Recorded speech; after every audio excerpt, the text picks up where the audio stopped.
Halo Sobat Pembelajar, apakah Sobat pernah memperhatikan urutan daftar kontak di smartphone Saudara? Penyimpanan kontak tersebut berdasarkan urutan apa ya?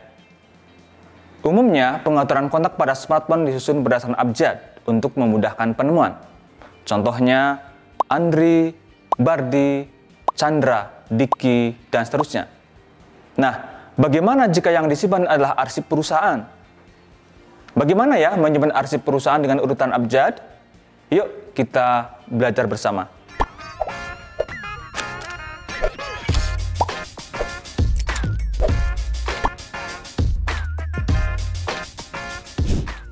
Sistem abjad adalah sistem penyimpanan arsip yang dilakukan berdasarkan susunan huruf dari nama arsip tersebut. Nama arsip diambil dari nama pengirim, dapat berupa nama perusahaan atau nama penandatangan surat. Nama arsip dapat terdiri atas dua jenis, yaitu nama orang dan nama lembaga. Nama orang dibedakan menjadi nama lengkap dan nama tunggal. Adapun nama lembaga dibedakan menjadi nama lembaga pemerintah, nama lembaga swasta, serta nama organisasi. Dalam sistem abjad terdapat beberapa istilah yang perlu dipahami, yaitu 1. Mengindeks. Mengindeks merupakan kegiatan membuat identitas arsip berdasarkan nama dengan aturan tertentu. 2. Unit. Unit merupakan bagian terkecil dari suatu identitas arsip. 3. Caption. Caption atau kata tangkap merupakan nama yang sudah diindeks yang menjadi tanda pengenal arsip. 4. Memberikan kode. Memberikan kode merupakan kegiatan menentukan kode arsip yang sudah diindeks. Kode diambil dari huruf pertama dari indeks nama arsip. 5. Mengabjad. Mengabjad merupakan kegiatan menyusun kode arsip menurut urutan abjad dari nama arsip yang sudah diindeks. Untuk memahami lebih jelas tentang peraturan mengindeks, Saudara dapat menonton video di bawah ini. Pada video ini, saya akan mengilustrasikan bagaimana cara penyimpanan arsip menggunakan sistem abjad. Harapannya, setelah menonton video ini, 1. Mahasiswa dapat menjelaskan proses penyimpanan arsip sistem abjad. 2. Mahasiswa dapat mempraktikkan proses penyimpanan arsip sistem abjad. Untuk melaksanakan penyimpanan arsip dengan sistem abjad, diperlukan beberapa perlengkapan, yaitu 1. Rotary Filing Cabinet yang digunakan untuk menyimpan arsip. 2. Map Rotary Cabinet yang sesuai dengan jumlah abjad dari A sampai Z sebanyak 32 buah. 3. Rak sortir. 4. Buku agenda surat. 5. Lembar disposisi. 6. Alat tulis. Dan ke-7. Stempel agenda. Berikut ini disajikan ilustrasi pengelolaan arsip berdasarkan menggunakan sistem abjad. Arsip yang digunakan pada ilustrasi ini adalah surat masuk. Contoh lain arsip yang dapat dikelola dengan menggunakan sistem abjad adalah surat kontrak kerja pegawai, SK pegawai, SK kenaikan pangkat untuk PNS atau dokumen kepegawaian lainnya.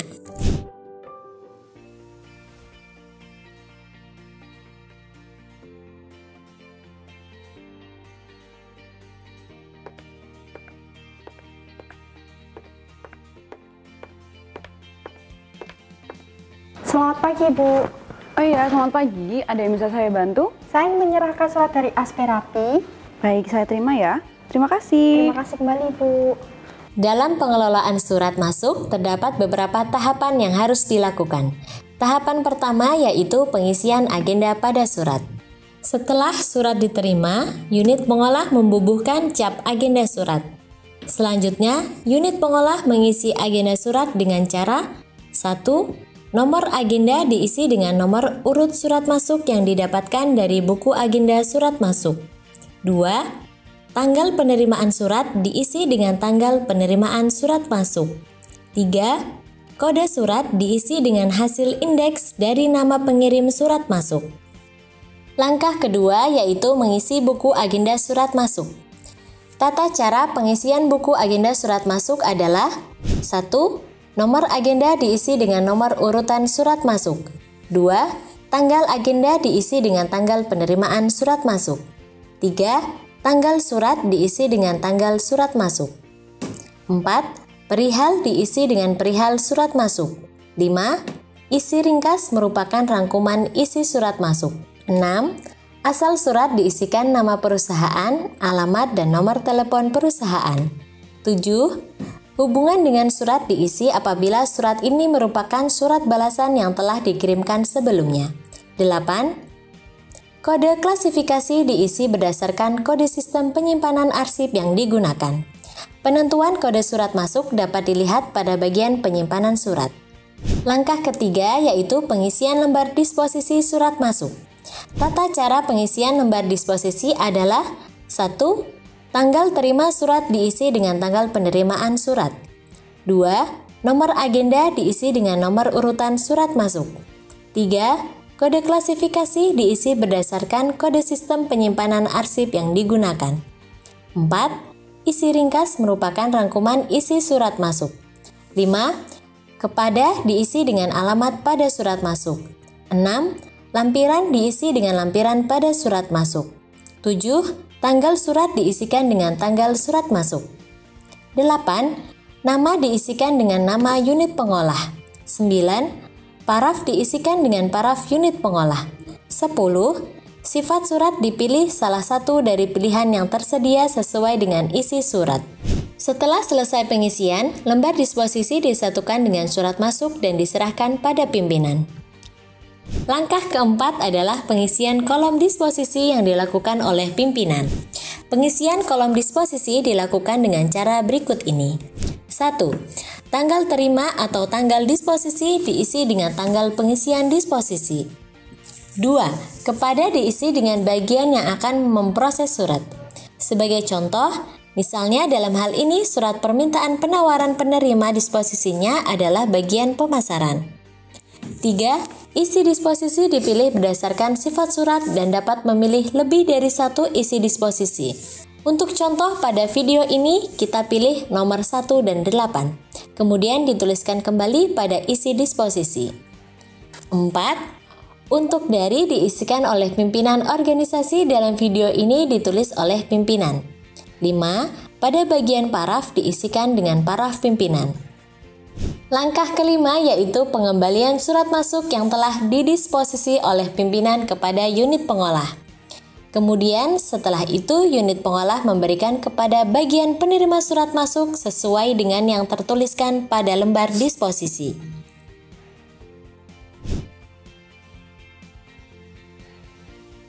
Setelah surat selesai diproses dari pemasaran, kemudian surat dikembalikan kepada unit pengolah.